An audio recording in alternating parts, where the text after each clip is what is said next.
بسم الله الرحمن الرحيم ياسين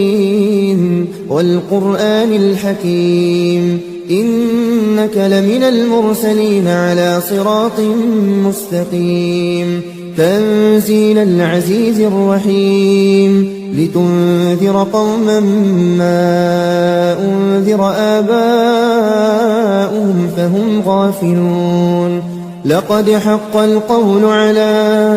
أكثرهم فهم لا يؤمنون إنا جعلنا في أعناقهم أغلالا فهي إلى الأذقان فهم مقمحون وجعلنا من بين أيديهم سدا ومن خلفهم سدا فأغشيناهم فهم لا يبصرون وسواء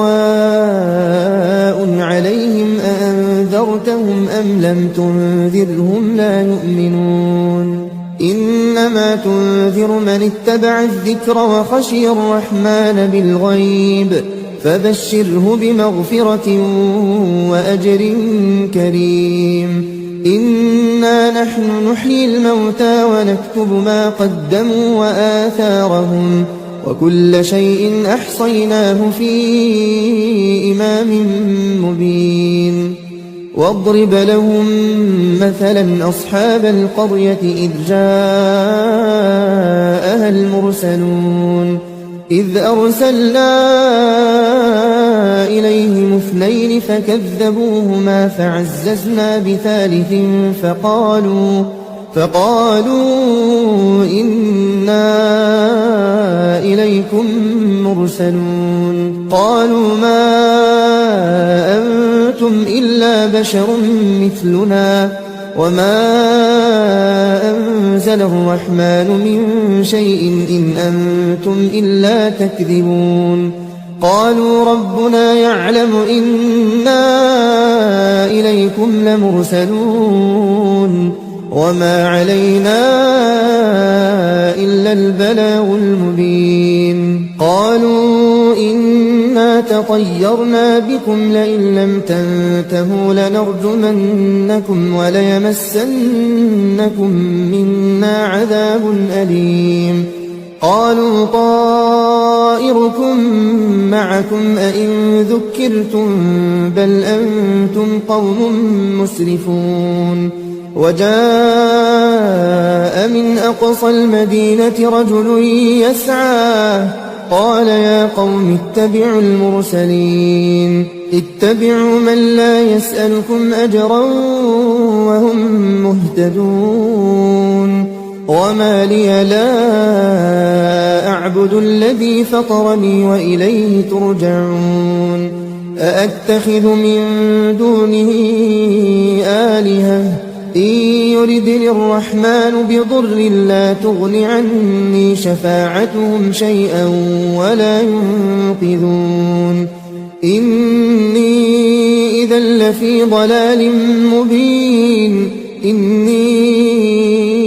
آمنت بربكم فاسمعون قيل ادخل الجنة قال يا ليت قومي يعلمون بما غفر لي ربي وجعلني من المكرمين وما أنزلنا على قومه من بعده من جند من السماء وما كنا منزلين إن كانت إلا صيحة واحدة فإذا هم خامدون يا حسرة على العباد ما يأتيهم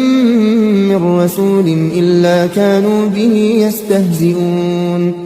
ألم يروا كم أهلكنا قبلهم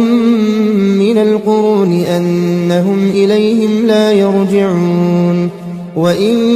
كل لما جميع لدينا محضرون وآية لهم الأرض الميتة أحييناها وأخرجنا منها حبا وأخرجنا منها حبا فمنه يأكلون وجعلنا فيها جنات من نخيل وأعناب وفجرنا فيها من العيون ليأكلوا من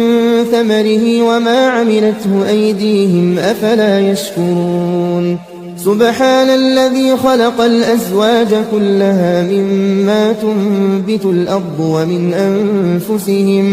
ومن أنفسهم ومما لا يعلمون وآية لهم الليل نسلخ منه النهار فإذا هم مظلمون والشمس تجري لمستقر لها ذلك تقدير العزيز العليم